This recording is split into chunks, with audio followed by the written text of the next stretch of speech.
Este é o Sol. Desde o ano 10.000 a.C., a história abunda em pinturas e escritos que refletem o respeito e a adoração dos povos por este astro. E é simples entender o porquê, com seu aparecimento todas as manhãs, trazendo visão, calor e segurança, salvando-os do frio e da escuridão da noite repleta de predadores. Sem ele, todas as culturas perceberam que não haveriam colheitas nem vida no planeta. Estas realidades fizeram do Sol o astro mais adorado de todos. Todavia, muitos estavam atentos também às estrelas. As estrelas formavam padrões que lhes permitiam reconhecer e antecipar eventos que ocorrem de tempos em tempos, tais como eclipses e luas cheias. Eles catalogaram grupos celestiais daquilo que conhecemos hoje como constelações. Esta é a Cruz do Zodíaco, uma das mais antigas imagens na história da humanidade. Ela representa o trajeto do Sol através das 12 maiores constelações no decorrer de um ano. Ela também representa os 12 meses do ano, as 4 estações, solstícios e equinócios. O termo zodíaco está relacionado com o fato das constelações serem antropomorfismos ou personificações, como pessoas ou animais. Por outras palavras, as primeiras civilizações não só seguiam o Sol e as estrelas, como também as personificavam através de mitos que envolviam seus movimentos e relações. O Sol, com seu poder de dar vida e de salvar, também foram personificados como se representasse um Criador ou um Deus. Deus Sol, a luz do mundo, o Salvador da humanidade. Igualmente, as 12 constelações representaram lugares de viagem para o Deus Sol e foram nomeados por elementos da natureza que aconteciam nesses períodos de tempo. Por exemplo, Aquários, o portador da água que traz as chuvas da primavera.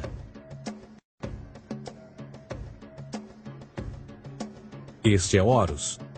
Ele é o Deus Sol do Egito de 3.000 a.C. Ele é o Sol antropomorfizado e a sua vida é uma série de mitos alegóricos que envolvem o movimento do Sol no céu. Dos antigos hieróglifos egípcios conheceu-se muito sobre esse Messias solar. Por exemplo, Horus, sendo o Sol, tinha como inimigo o Deus Sete, que era a personificação das trevas ou da noite. E metaforicamente falando, todas as manhãs Horus ganhava a batalha contra Sete. E no fim da tarde, Sete conquistava Horus e o enviava para o mundo das trevas. Será importante frisar que trevas versus luz ou bem versus mal tem sido uma dualidade mitológica onipresente que ainda hoje é usada em muitos níveis. No geral, a história de Horus é a seguinte. Horus nasceu em 25 de dezembro da Virgem Isis Mary. O seu nascimento foi acompanhado por uma estrela no oeste, que por sua vez foi seguida por 3 reis em busca do Salvador recém-nascido. Aos 12 anos era uma criança prodígio nos ensinamentos, e aos 30 anos ele foi batizado por uma figura conhecida por Anup, e assim começou o seu ministério. Horus teve 12 discípulos e viajou com eles, fazendo milagres tais como curar os enfermos e andar sobre as águas. Horus também era conhecido por vários nomes como a Verdade, a Luz, o Filho Adorado de Deus, o Bom Pastor, Cordeiro de Deus, entre muitos outros. Depois de ter sido traído por Tifão, Horus foi crucificado, enterrado por 3 dias e então ressuscitou. Estes atributos de Horus, originais ou não, parecem influenciar várias culturas mundiais e muitos outros deuses encontrados com a mesma estrutura mitológica. Atis da Firígia nasceu da Virgem Nana em 25 de dezembro. Crucificado, foi posto na tumba e 3 dias depois ressuscitou. Krishna, da Índia, nasceu da Virgem Davaki com uma estrela no ocidente assinalando sua chegada, fez milagres juntamente com seus discípulos e após sua morte ressuscita. Dionísio da Grécia nasceu de uma virgem em 25 de dezembro. Foi um professor peregrino que praticou milagres como transformar água em vinho e é referenciado como Rei dos Reis, Filho unigênito de Deus, o início e o fim, entre muitas outras coisas, e após sua morte ressuscitou. Mitra da Pérsia nasceu de uma virgem em 25 de dezembro. Ele teve 12 discípulos e fazia milagres. E após sua morte foi enterrado por 3 dias e então ressuscitou. Ele também foi chamado de a Verdade, a Luz, entre outros. Curiosamente, o dia sagrado de adoração a Mitra era um domingo. O que importa salientar é que existiram inúmeros salvadores em diferentes períodos em diversos lugares da Terra que preenchem essas mesmas características. A pergunta que não quer calar: o porquê desses atributos? Por que o nascimento de uma virgem em 25 de dezembro? Por que a morte e a ressurreição após 3 dias? Por que os 12 discípulos ou seguidores? Para descobrirmos, vamos examinar o mais recente dos Messias solares. Jesus Cristo nasceu em 25 de dezembro em Belém. Ao nascer foi anunciado por uma estrela no ocidente que seria seguida por 3 reis magos para encontrar e adorar um novo Salvador. Tornou-se pregador aos 12 anos. Aos 30 anos foi batizado por João Batista e então iniciou seu ministério. Jesus teve 12 discípulos que viajaram com ele praticando milagres como curar doentes, andar sobre a água, ressuscitar mortos. Ele também é conhecido como Rei dos Reis, o Filho de Deus, a luz do mundo, o início e o fim, o Cordeiro de Deus, entre muitos outros. Depois de ter sido traído por seu discípulo Judas por 30 moedas de prata, ele foi crucificado, posto em uma tumba e após 3 dias ele ressuscitou e ascendeu aos céus. Em primeiro lugar, a sequência do nascimento é completamente astrológica. A estrela no ocidente é Sírius, a mais brilhante do céu noturno, que a cada 24 de dezembro se alinha com outras 3 estrelas brilhantes no cinturão de Órion. Essas 3 estrelas brilhantes são chamadas hoje, como eram na antiguidade, 3 reis, 3 Marias no Brasil e Portugal. Os 3 reis e a estrela mais brilhante, Sírius, todas apontam para o nascer do Sol em 25 de dezembro. Esta é a razão pela qual os 3 reis seguem a estrela a oeste em uma ordem que apontam ao amanhecer. O nascimento do Sol.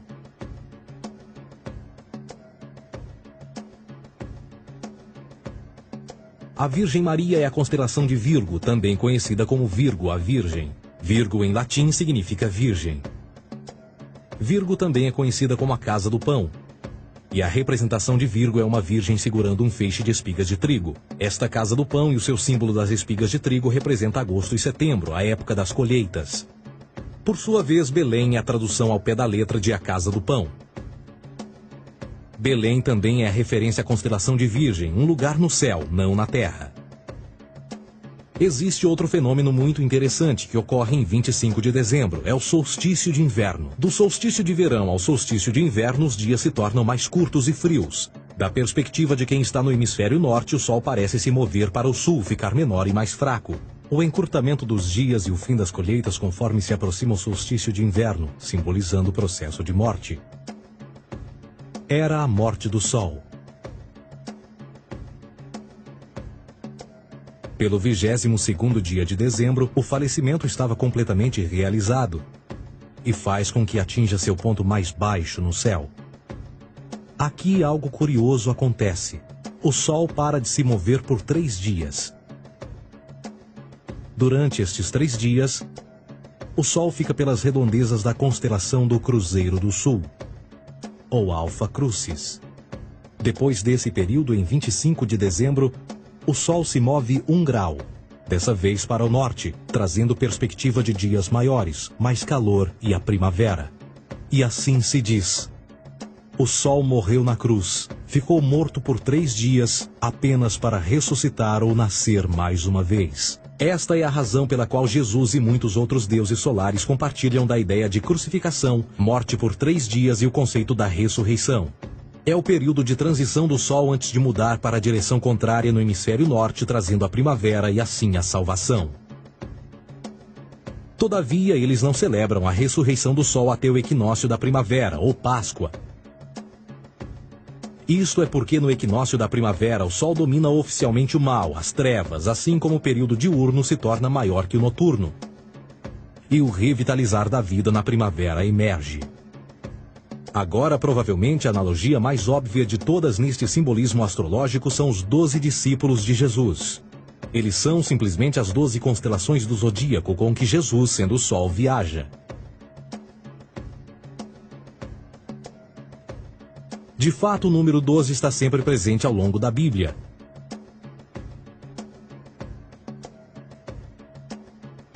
Voltando à cruz do zodíaco, o elemento figurativo da vida é o Sol.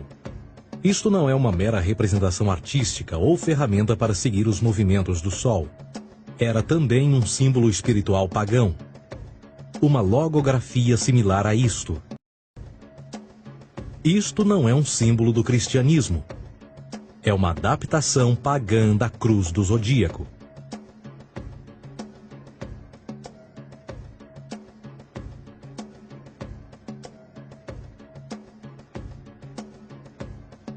Esta é a razão pela qual Jesus, nas primeiras representações, era sempre mostrado com a sua cabeça na cruz. Jesus é o Sol, Filho de Deus, a luz do mundo. O Salvador a erguer-se, que renascerá, assim como o sol faz todas as manhãs. A glória de Deus que defende contra a força das trevas. Assim como renasce a cada manhã, e que pode ser visto através das nuvens, lá em cima nos céus, com a sua coroa de espinhos ou os raios de sol.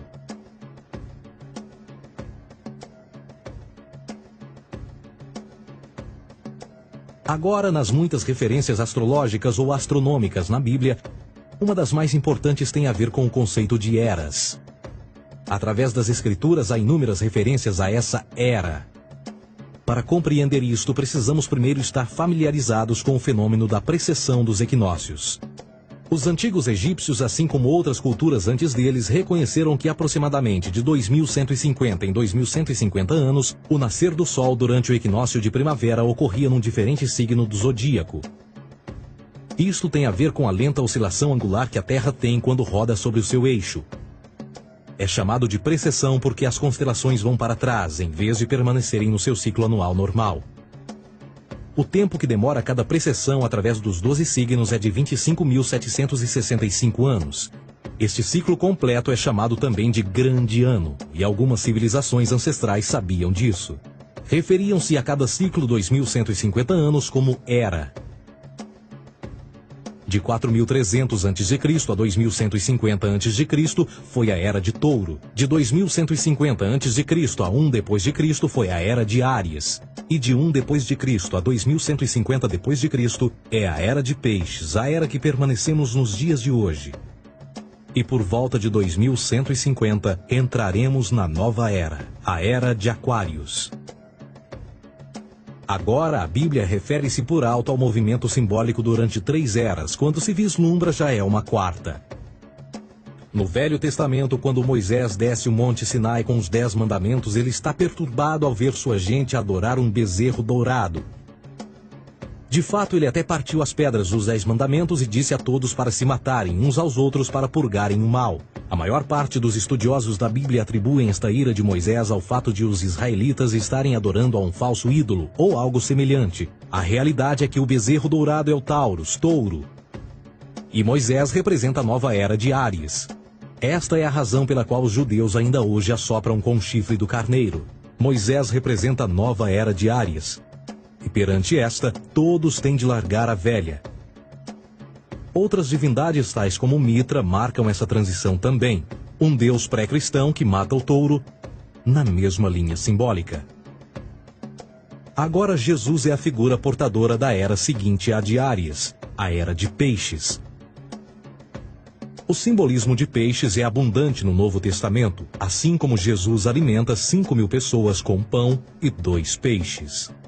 No início do seu ministério, enquanto caminhava ao longo da Galileia, conhece 2 pescadores que o seguem. Agora reflita se voltar a ver um adesivo em formato de peixe escrito Jesus na traseira dos carros. Poucos sabem o que aquilo no fundo representa. É um simbolismo astrológico pagão para o reinado do Sol durante a Era de Peixes. Jesus assumiu também que a data do seu nascimento é também a data do início desta era. Em Lucas 22:10, quando Jesus é questionado se a próxima passagem será depois de ele ir embora, Jesus responde: Eis que quando entrardes na cidade, encontrareis um homem levando um cântaro de água. Segui-o até a casa em que ele entrar. Esta escritura é de longe a mais reveladora de todas as referências astrológicas. O homem que leva um cântaro de água é Aquários, o portador de água, que é sempre representado com um homem despejando uma porção de água. Ele representa a era depois de Peixes, e quando o Sol, Filho de Deus, sair da era de Peixes, Jesus, entrará na casa de Aquários, e Aquário é antes de Peixes na precessão dos equinócios. Tudo o que Jesus diz é que depois da era de Peixes chegará a era de Aquário.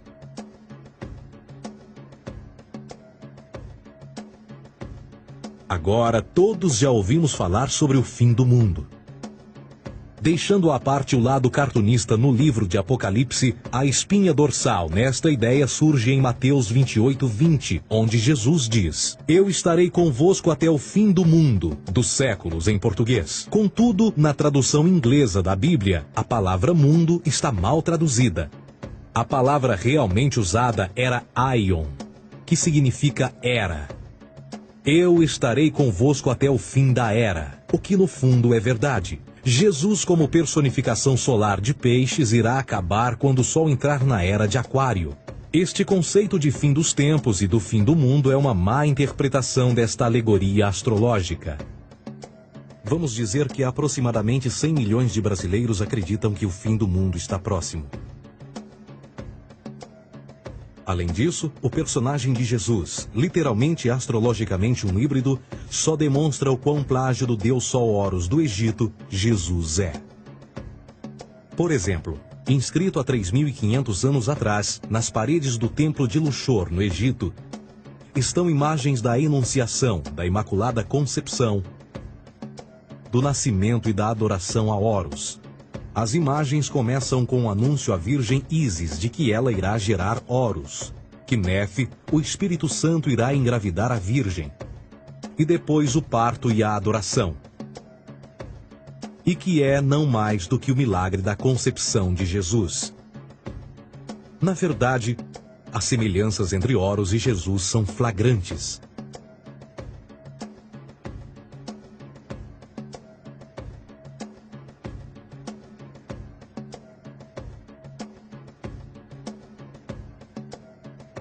E o plágio continua. A história de Noé e da sua arca é tirada diretamente das tradições. O conceito de dilúvio é presente em todas as antigas civilizações, em mais de 200 diferentes citações em diferentes períodos e tempos. Contudo, não será preciso ir muito além da fonte pré-cristã para encontrar a epopeia de Gilgamesh, escrita em 2600 a.C. Esta história fala sobre grandes inundações ordenadas por Deus, uma arca com animais salvos e até mesmo o libertar e o retornar da pomba entram em concordância com a história bíblica, entre muitas outras semelhanças. E depois há a história plagiada de Moisés. Sobre o nascimento de Moisés, disse que ele foi colocado numa cesta de cana e lançado ao rio para evitar um infanticídio. Ele foi mais tarde salvo pela filha de um rei e criado por ela como um príncipe. Esta história do bebê numa cesta foi retirada do mito de Sargão de Acade por volta de 2250 a.C. Depois de nascer, Sargão foi posto numa cesta de rede para evitar um infanticídio e lançado ao rio. Foi depois salvo e criado por Aqui, uma esposa da realeza Acádia. Além disso, Moisés é conhecido como legislador, portador dos 10 mandamentos e da lei mosaica. Contudo, a ideia de a lei ser passada de um deus para um profeta numa montanha é também antiga. Moisés é somente um legislador numa longa linha de legisladores na história mitológica. Na Índia, Manou foi o grande legislador. Na ilha de Creta, Minos ascendeu ao monte Ida, onde Zeus lhe deu as leis sagradas. Enquanto que no Egito, Moisés tinha nas suas pedras tudo o que Deus lhe disse. E no que diz respeito a estes 10 mandamentos, foram retiradas a papel químico do feitiço 125 do Livro dos Mortos do Antigo Egito. O que é que o Livro dos Mortos dizia? Eu nunca roubei, tornou-se tu nunca roubarás. Eu nunca matei, tornou-se nunca matarás. Eu nunca menti, tornou-se nunca levantarás falsos testemunhos. E por aí adiante. A religião egípcia é, no fundo, a base fundamental para a teologia judaico-cristã.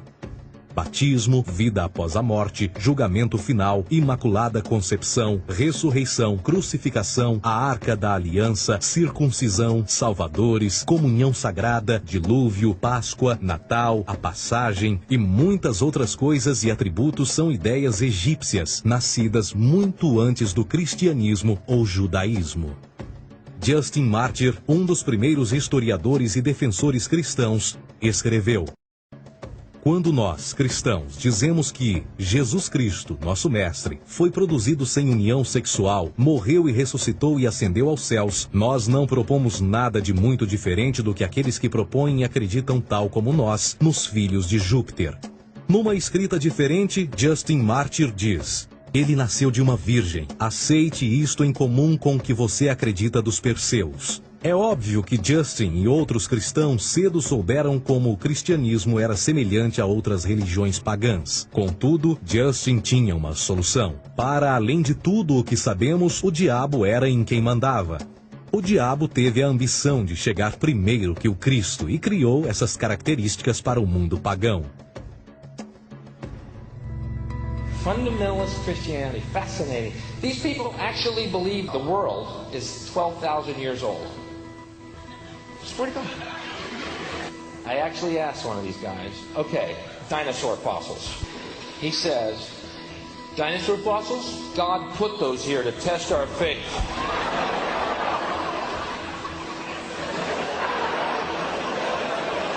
I think God put you here to test my faith, dude. A Bíblia não é nada mais do que um híbrido literário astroteológico, tal como todos os mitos religiosos que os antecederam. De fato, o aspecto da transferência de atributos e umas personagens para as outras é facilmente reconhecida no próprio livro em si. No Antigo Testamento há a história de José. José era um protótipo de Jesus. José nasceu de um milagre. Jesus nasceu de um milagre. José tinha 12 irmãos, Jesus tinha 12 discípulos. José foi vendido por 20 pratas, Jesus foi vendido por 30 pratas. Irmão Judá sugere a venda de José. O discípulo Judas sugere a venda de Jesus. José começa os seus trabalhos aos 30, Jesus começa aos 30 também. Os paralelismos continuam.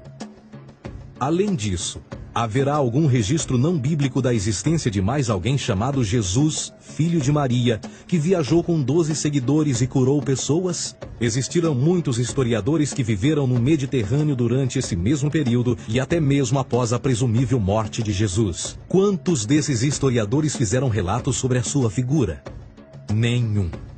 Porém, para sermos justos, não significa que os defensores da existência de Jesus nunca tenham reclamado o contrário. São particularmente 4 referidos como pioneiros sobre a teoria da existência de Jesus: Plínio o Jovem, Suetônio e Tácito. Cada uma das suas máximas consiste apenas em algumas frases em que, na melhor das hipóteses, se refere a Christus ou Cristo, e que na realidade não é um nome, mas sim uma titulação. A 4ª fonte é Joséfo, cujos documentos ficou provado terem sido falsificados séculos atrás e, para infortúnio da humanidade, por muitos ainda visto como verdadeiros. Poderá alguém ter se aproveitado das ideias renascer dos mortos, a ascensão ao reino dos céus e a prática de milagres e que a partir daí tenha começado a surgir nos registros históricos? Não, porque uma vez pesadas as evidências, há grandes probabilidades da figura conhecida como Jesus nunca sequer ter existido.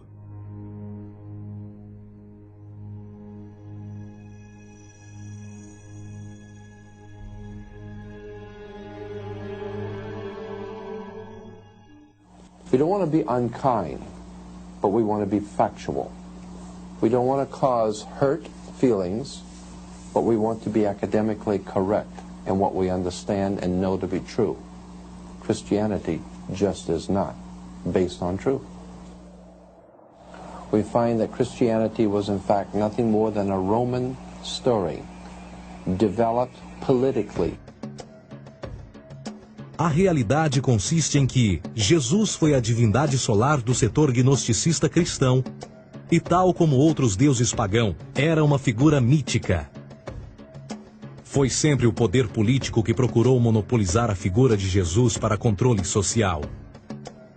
Por volta de 325 d.C., em Roma, o imperador Constantino reuniu o Concílio Ecumênico de Niceia e foi durante esta reunião que as doutrinas políticas com motivação cristã foram estabelecidas e assim começou uma longa história de derramamento de sangue e fraude espiritual. E nos 1600 anos que se seguiram, o Vaticano dominou politicamente e com mão de ferro toda a Europa, conduzindo-a a um período de obscurantismo, onde o conhecimento era apenas um privilégio da Igreja, as Cruzadas e a Santa Inquisição.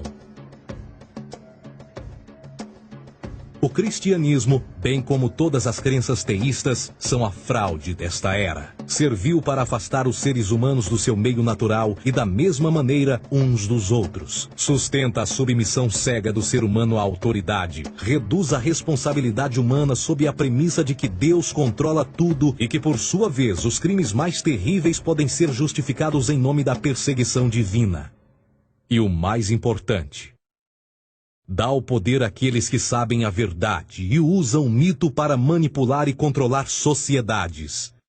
O mito religioso é o mais poderoso dispositivo já criado e serve como base psicológica para que outros mitos floresçam ou justifiquem.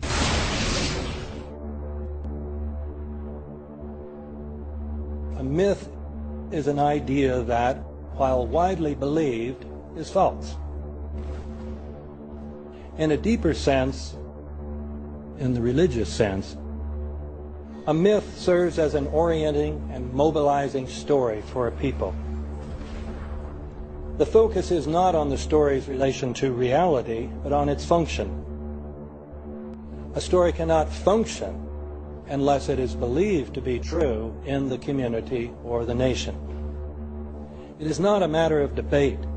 If some people have the bad taste to raise the question of the truth of the sacred story, the keepers of the faith do not enter into debate with them.